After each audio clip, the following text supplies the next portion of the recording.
오늘 성경 말씀 출애굽기 20장 15절 말씀입니다. 여러분 같이 읽겠습니다. 시작. 도둑질하지 말라. 아멘.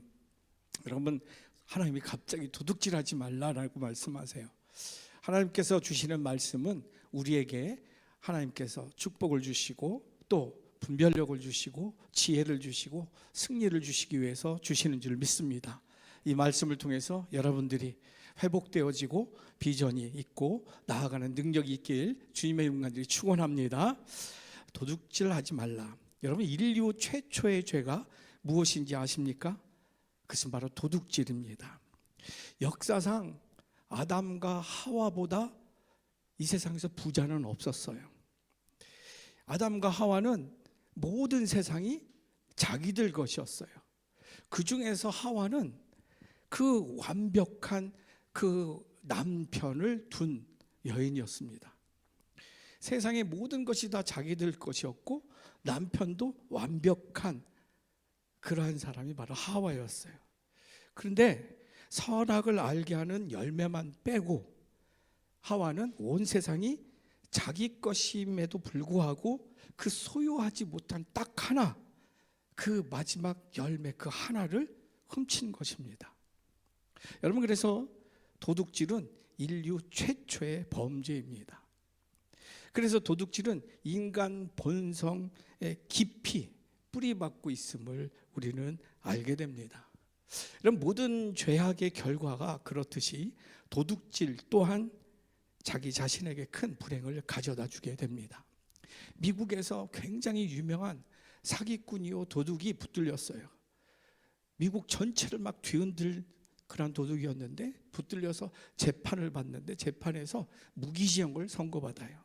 선고받고 호송차로 이동하면서 감옥에 보내지는 직전에 기자들이 질문을 해요. 여러 가지 질문을 했는데 그중에 한 기자가 이런 질문을 해요. 참 얼토당토하는 질문. 당신이 훔친 것 가운데 가장 비싼 것이 무엇이었습니까? 라는 참 재밌는 질문을 했어요. 그래서 이 도둑이 그런 대답을 한 겁니다. 내가 훔친 것 중에 가장 값진 것은 내 인생이었습니다. 나는 내 꿈을 훔쳤고 내 청춘을 훔쳤고 내 가정을 훔쳤습니다. 여러분, 그래서 하나님은 말씀하십니다. 도둑질하지 말라. 전 여러분들이 오늘 예배를 드리면서 말씀을 묵상하면서 여러분의 인생에 있어서 하나님의 축복이 하나도 빼앗기지 않는 은혜가 있길 주님의 이름 가운데 축원합니다. 여러분의 인생에 부어주신 그 놀라운 모든 축복을 여러분들이 다 발견하셔서 누리는 풍성함이 있길 주님의 이름 가운데 축원합니다. 그래서 오늘 도둑질하지 말라 이 말씀의 뜻을 두 가지를 묵상을 하려고 해요. 첫 번째는요, 도둑질하지 말라는 성실로 기업을 삼으라라는 뜻이에요. 성실로 기업을 삼으라. 하나님께서는요, 도둑질하지 말라라는 말씀을 통해서 성실함으로 기업을 통해서 자신의 인생을 복되게 누리라라고 말씀하고 계시다는 것입니다. 여러분, 사람들이 도둑질하는 이유가 무엇이 있습니까? 물론 정말 먹고 살 것이 없어서 굶어 죽지 않기 위해서 다른 걸 훔치는 게 아니라 먹을 것을 훔치는 생계형 도둑이 있긴 있습니다. 그런데 사람들이 대부분 도둑질하는 근본적인 이유는 무엇입니까? 자기가 땀 흘리지 않고 힘들이지 않고 노력하지 않고 쉽게 남의 것을 훔쳐서 속여서 빼앗아서 자기가 편하게 누리려고 하는 그러한 마음의 도둑질이 시작된다라는 것입니다. 이들의 특징이 뭐예요? 게으름입니다. 게으름. 땀 흘리지 않는 것, 그런 일을 하는 것들이 귀찮은 것이에요. 매일 편안하게 놀면서 다른 사람 것들을 어떻게든 빼앗아서 훔쳐서 자기가 누리고 먹고 마시고 즐기기 위해서 도둑질을 하는 것이지요. 이게 죄악이라는 것입니다. 이게 자신의 인생도 빼앗는 것인지를 몰라요. 자기의 가치를 빼앗는 것입니다. 뉴질랜드 옆에 피지라는 나라가 있어요. 아주 섬나라, 작은 나라. 거기에 우리 한국에 있는 큰 교회에서 선교사님을 파송했어요. 그래서 거기 선교사님을 파송해서 거기 선교 지금 시작하고 있는데 한국에 있는 목사님과 장로님들이 선교사님을 찾아갔어요. 그래서 얼마나 잘하고 있고 어려움은 없나. 가서 파송한 곳을 가서 이렇게 둘러보고 점심 식사 시간이 돼서 점심 식사를 하는데 갑자기 이 선교사님 집 대문을 꽝꽝꽝 누가 두드리는 거예요. 보니까 피지 사람 한 사람이 온 거예요. 멀쩡하게 생겼어요. 그런데 이 선교사님이 그 사람을 데리고 들어와서 식탁에 음식을 차려주는 거예요. 그래서 목사님하고 장로님들이 여기 교인입니까? 그랬더니 교인이 아니래요. 그럼 아는 사람입니까? 전도 대상입니까? 아니요, 전혀 모르는 사람이래요. 근데 왜 식사를 대접합니까? 라고 질문하니까 피지 사람들에 대한 여러 가지를 얘기를 해주는 거예요. 피지 사람들은 밥 먹는데 어떤 사람들이 와서 밥을 달라고 하면 주는 것이래요. 그것을 이상하게 생각하지 않는다는 거예요. 다른 집에 가서 밥 달라고 해서 밥을 얻어먹는 게 이상한 게 아니라는 거예요. 만약에 밥 달라고 했는데 밥을 안 주면 아주 나쁜 사람으로 안다는 것입니다. 그래서 가끔 이렇게 식사를 하고 있는데 그냥 거지가 아니에요. 자기 생활도 있는데 와서 밥을 달라고 한다는 것이에요. 처음에는 이 목사님이 그 참 좋은 풍습이다. 우리나라 나그네 대접하듯이, 그리고 감을 겨울에 다 안 따고 까치가 먹을 것 남겨놓는 것처럼 그렇게 좋은 풍습이다라고 얘기를 했더니 이 선교사님 말씀이 참 좋은 풍습인 면도 있지만 안 좋은 면도 있다는 거예요. 그 좋지 않은 면이 무엇이냐? 그 사람들은 열심히 일을 하지 않는다는 것입니다. 왜냐하면 자기가 일해서 열심히 일해서 벌면 주변 사람들이, 친척들이 다 와서 달란다고 하는 거예요. 그리고 그 달라는 것을 안 주면 굉장히 나쁜 사람이 된다는 것입니다. 이게 달라고 하는데 줘야 되는 게 풍습이라는 거예요. 그러니 어떻게 되겠어요? 아무도 일을 하지 않는다는 것입니다. 왜요? 내가 열심히 일해도 다 나눠줘야 되니까. 일하지 않아서 그러면 필요한 물질이 필요한 게 있으면 있는 사람을 찾아가서 달라고 한다는 거예요. 그리고 심지어 그 사람이 안 준다 그러면 자기가 몰래 가서 갖고 온대요. 그게 나쁜 거라고 생각하지 않는다는 것입니다. 결론은 이 사람들은 도둑질을 나쁜 것이라고 생각하지 않는데요. 근데 법은 죄라고 규정을 하고 있대요. 그래서 그러한 도둑질로 인해서 수십 차례나 감옥을 갔다 왔다 해도 그것을 부끄럽게 여기지 않는다는 것이에요. 여러분 어떻게 생각하십니까? 여러분 공산주의가 왜 망했다고 생각하십니까? 왜 공산주의가 아직도 세상을 이렇게 아프게 하는지 아십니까? 공산주의는 이론적으로는 굉장히 훌륭한 이론이에요. 공동으로 생산하고 공동으로 분배한다라는 거예요.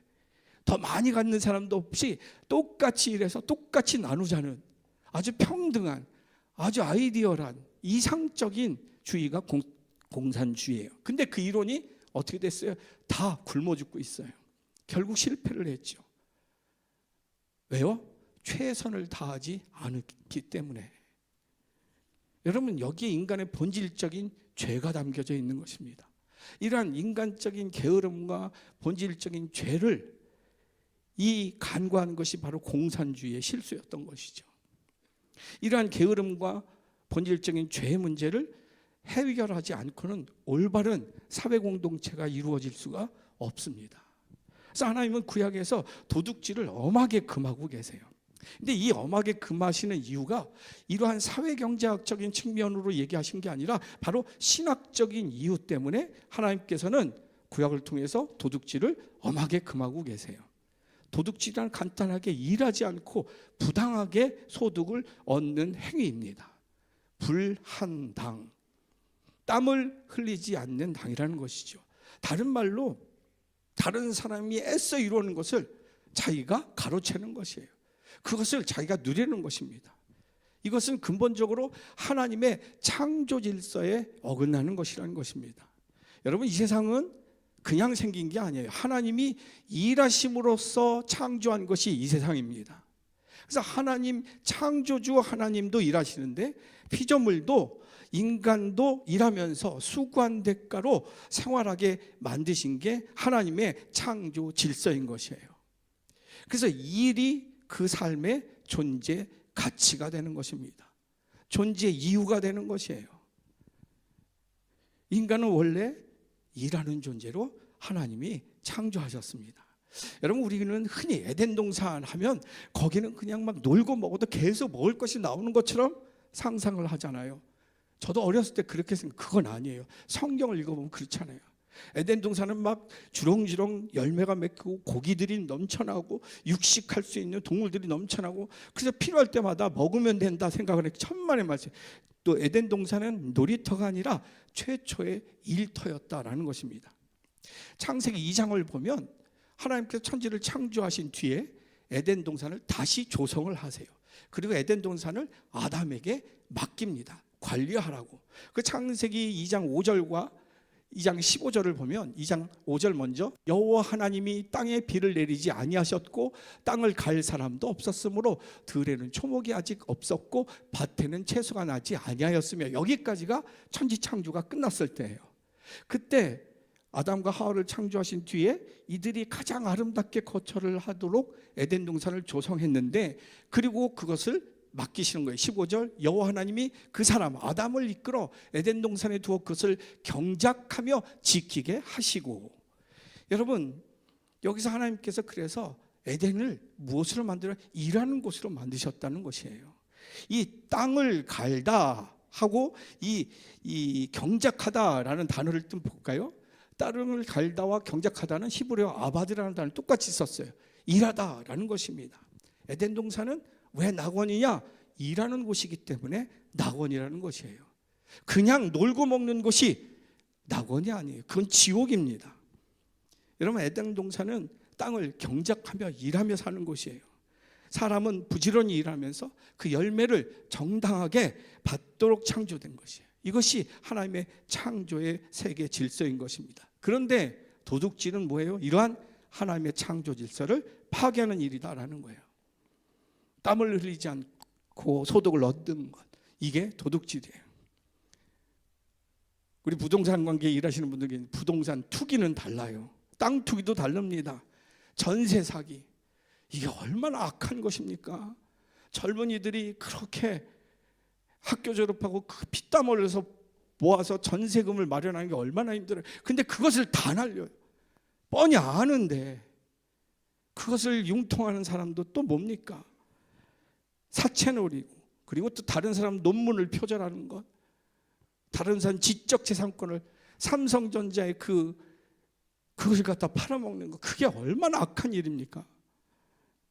그리고 부모 찬스 쓰는 사람들, 그리고 또 복지부동하는 사람, 그 직책에 있어요. 그 직책에 있는데 자기가 위험하다고, 하기 힘들다고 안 해버리는 거예요. 못한다는 거예요. 얼마 전에 우리 선교사님들이 그 어느 나라라고 이야기하면 큰일 나기 때문에 선교사님이 탈북자들을 해서 이렇게 해서 거기까지 유도를 했어요. 근데 북한 그 살해 그 특파원들이 와가지고 위협을 한 거예요. 그래가지고 영사관에 연락을 했어요. 영사관에 연락해서 우리가 지금 위험한 상황이다, 도와달라고 그랬더니 우리는 그거 갈 수가 없다, 사람이 없다. 그리고 경찰에 연락해라. 그 나라 경찰이 같은 편인데, 그래 결국 그 사람들 죽었어요. 선교사님도 순교를 했어요. 그게 여러분 직무유기요? 그게 도둑질인 것이에요. 그 직책을 유지하면서 자기만 편하겠다는 거예요. 이게 악한 행위입니다. 여러분, 독일어로 직업이 뭔지 아십니까? 독일어로 직업은 베루프라는 단어를 씁니다. 이 베루프는 부르심이라는 뜻이에요. 거룩한 하나님의 뜻을 위한 부르심이 바로 직업이라는 것입니다. 따라서 우리 크리스찬들에게 있어서 직업은 단순히 먹고 살기 위한 돈벌이 수단이 아니라는 것이에요. 하나님의 거룩한 뜻을 이루는 통로라는 것입니다.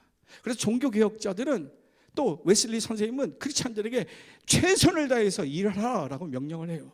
최선을 다해서 돈을 벌어라라는 거예요. 왜? 돈을 쓰기 위해서. 그래서 하나님께서 오늘 말씀하세요. 도둑질하지 말라.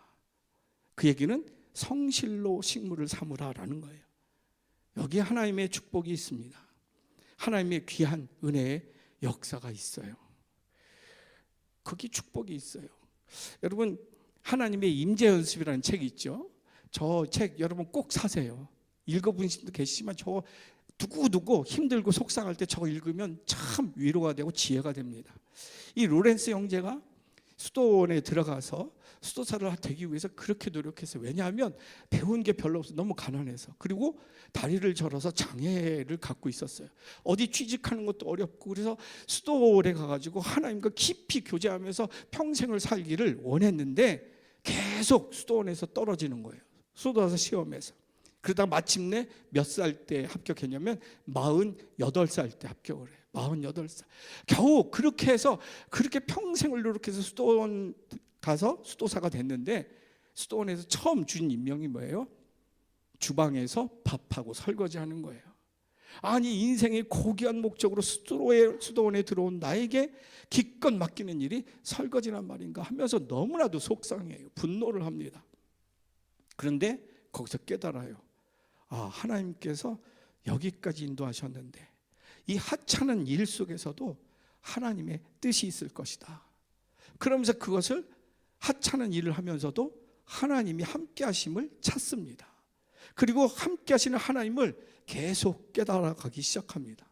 설거지하는 가운데서도 함께 하시는 하나님, 내 삶 어느 구석에라도 함께 하시는 하나님. 그것이 깨달아지니까 자기가 수도원에서 떨어졌을 때, 고통당했을 때, 외면당했을 때, 그때도 하나님이 함께 하신 게 깨달아져요. 그리고 하나님과 대화하기 시작합니다. 그 대화하는 내용을 편지를 담아서 수도원 원장님과 편지로 주고받는 거예요. 내가 이럴 때 하나님 이렇게 느꼈습니다 하면서 계속 편지를 주고받는 게, 이게 바로 하나님 임재 연습이에요. 힘들고 아픔을 겪는 동안 그는 놀랍게도 하나님을 닮아가기 시작합니다. 하나님을 닮은 그 속에서 사람들은 그를 만날 때마다 하나님이 느껴져요. 그가 식당에서 그릇을 닦고 있는 모습을 본 어떤 사람이 그의 일상을 이렇게 기록했습니다. 로렌스 형제가 그릇을 닦고 있는 모습을 보면 마치 사제가 성찬식을 준비하는 엄숙함과 경건함을 느낀다.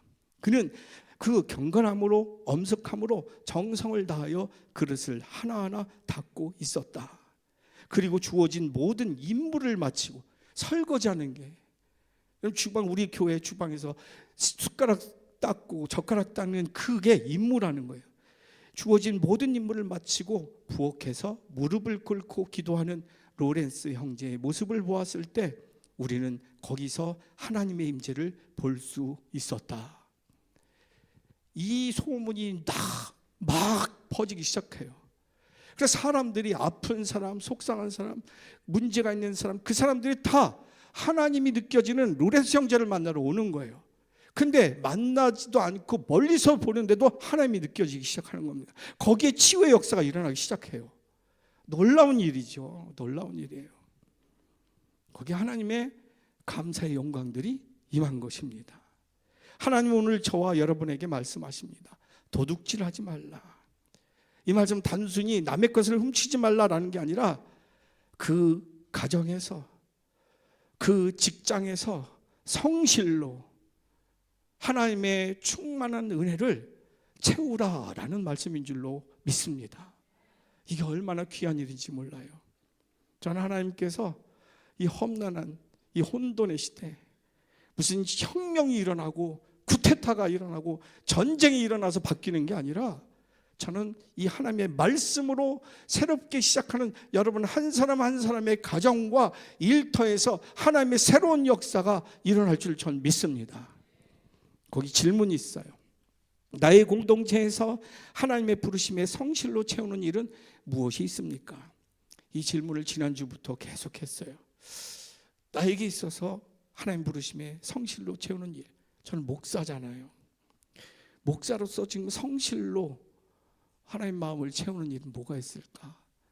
계속 묵상을 해서 새벽마다 아버지로서, 남편으로서, 아들로서, 목사로서 하나님의 성실한 마음이 무엇일까?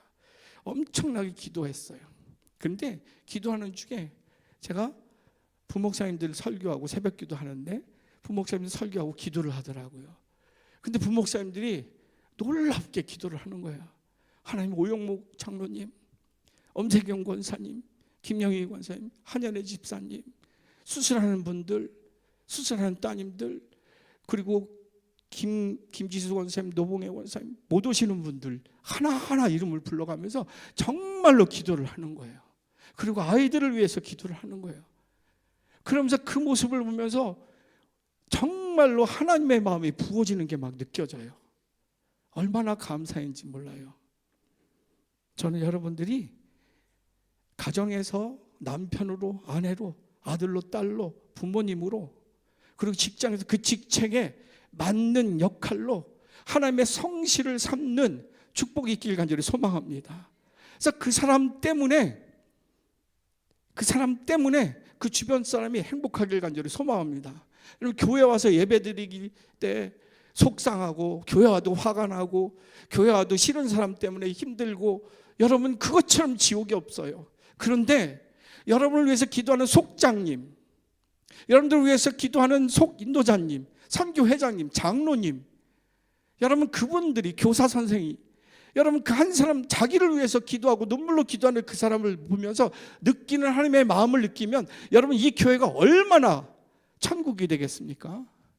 전 여러분들로 인해서 그러한 축복이 우리 교회에, 각 가정에 임하기를 주님의 이름 간절히 축원합니다. 성실로 여러분 식물을 삼으시길 바랍니다.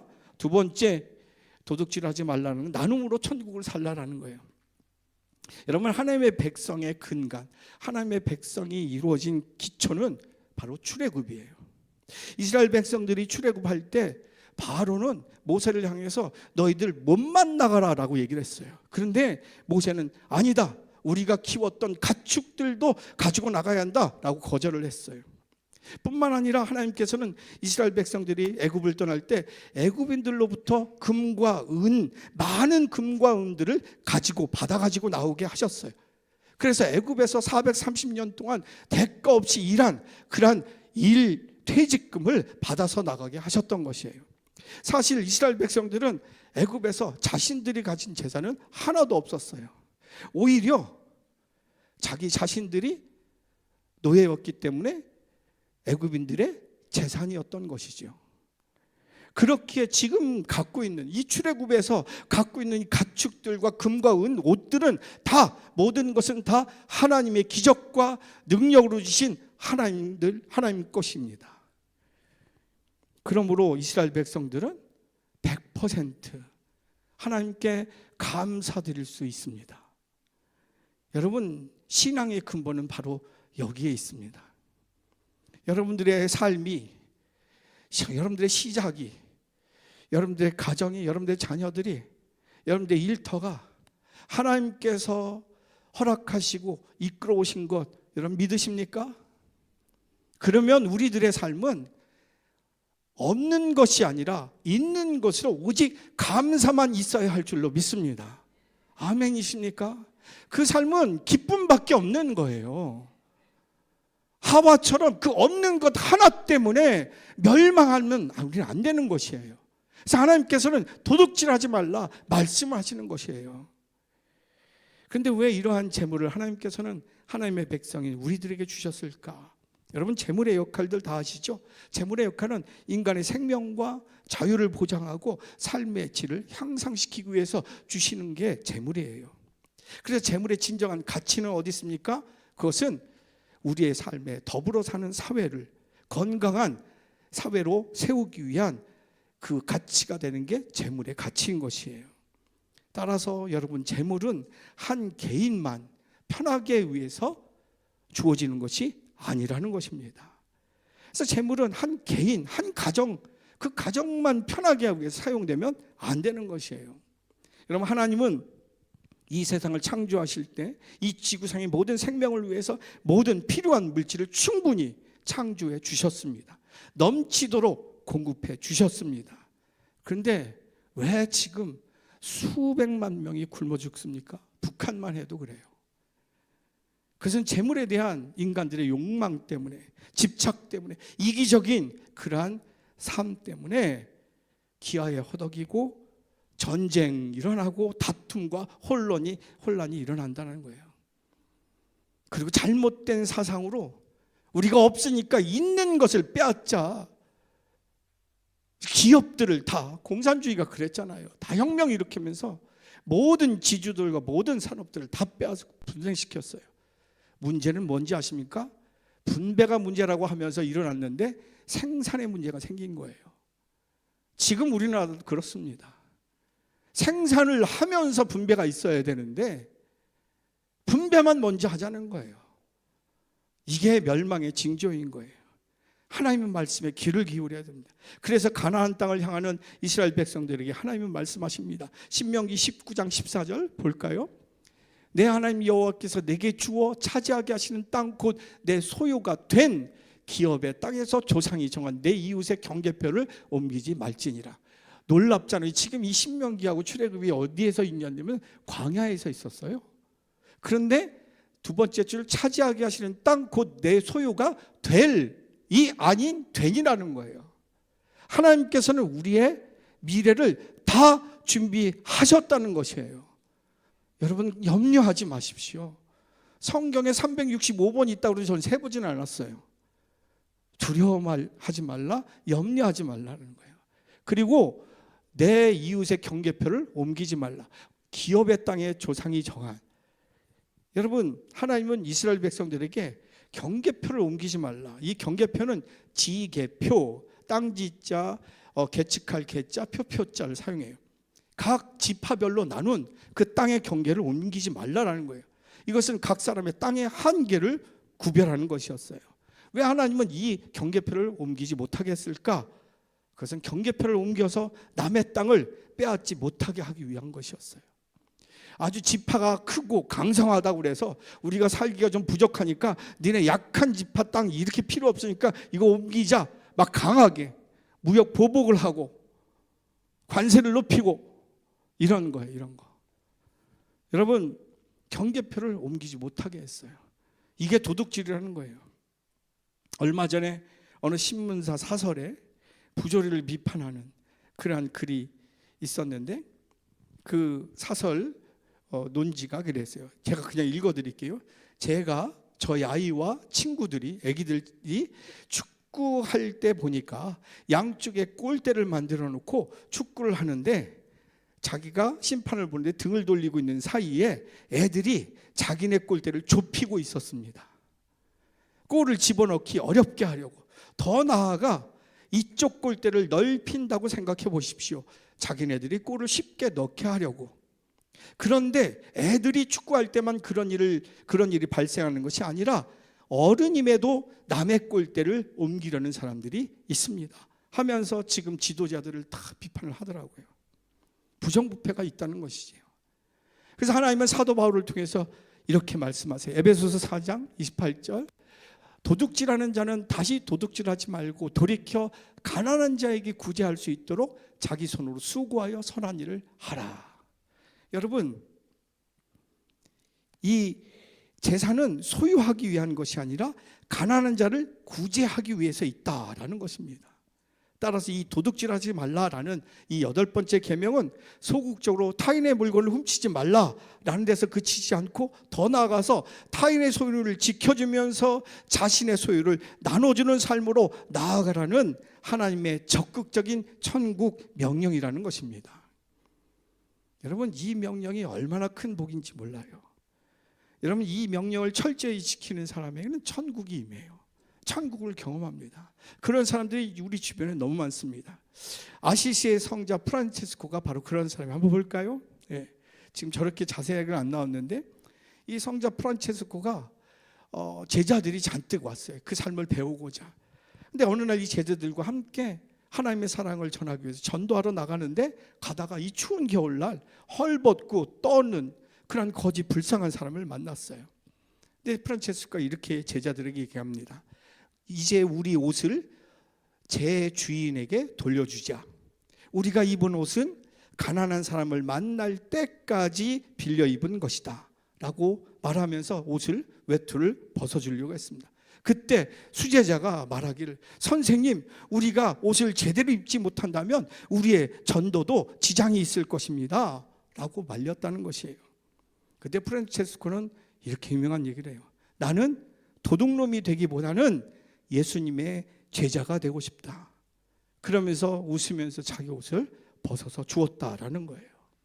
여러분, 이것이 하나님의 천국 명령인 것이에요. 전 여러분들이 이 명령을 통한 하나님의 축복을 누리실 수 있기를 간절히 소망합니다. 마지막으로 이 시 하나 읽고 마치겠습니다. 정학진 목사님이 쓰신 시예요. 축복과 사명의 차이. 우리 교회 부흥집회도 왔었는데 제가 읽어드릴 테니까. 축복과 사명의 차이. 모야모야병을 앓고 있는 15세 소녀의 투병을 지켜보다가 울었다. 문득 건강한 것은 축복이 아니라 거룩한 부담이다. 사명임을 깨닫는다. 곰팡이 냄새나는 지하교회, 서너 명 교인이 전부인 새빵 교회에서 월세 내는 나를 두려워하는 미자립 교회가 존재하는 한 더 이상 예쁜 건물은 축복이 아니다, 부담이다, 사명이다. 뼈까지 달라붙은 쇠꼬창이 같은 마른 몸을 하고 목마른 눈초리로 쳐다보는 아프리카 검은 대륙에 저 어린 것들이 있는 한 하루 세 끼 따박따박 먹는 것은 더 이상 복이 아니다, 부끄러움이다. 잘 먹게 해주셔서 감사하다고 기도할 일이 아니다. 잘 먹게 되어 죄송하다고, 우리만 잘 먹는 게 못내 죄송하다고, 내가 가진 걸 나눌 수 있는 용기를 달라고 기도해야 한다. 사랑하는 이를 잃고 가슴 아파 울고 있는 교우가 있는 한 더 이상 내 자식이 건강하게 자라는 게 복이 아니다. 남들보다 앞서고 칭찬거리가 많은 게 자랑이 아니다. 입 다물고 겸손히 그분의 은혜를 기억해야 할 일이다. 질문 드리고 마칠게요. 질문입니다. 지금 나에게 있어서 하나님이 주신 천국 나눔의 일은 어떤 것이 있습니까? 여러분들의 삶에 지금 없는 것은 무엇입니까? 있었으면 하는 것은 무엇입니까? 그건 다 알고 있을 거예요. 그런데 여러분에게 이미 주어진 것은 어떤 것이 있습니까? 그 주어진 것에 하나님의 용도대로 쓰고 계십니까? 건강, 시간, 재능, 여러분의 따뜻한 마음들, 그것을 하나님의 용도로 쓰고 계십니까? 거기에 천국이 있습니다. 말씀을 정리합니다. 하나님께서는 도둑질하지 말라 말씀을 하세요. 성실로 기업을 삼으라는 것이에요. 거기에 하나님의 생명의 역사가 있다는 것입니다. 나눔으로 천국을 살라라는 것이에요. 전 여러분들의 삶을 통해서 여러분의 자녀들이, 우리 교회 성도들이, 세상 사람들이 천국을 맛보길 주님의 이름 가운데 축원합니다.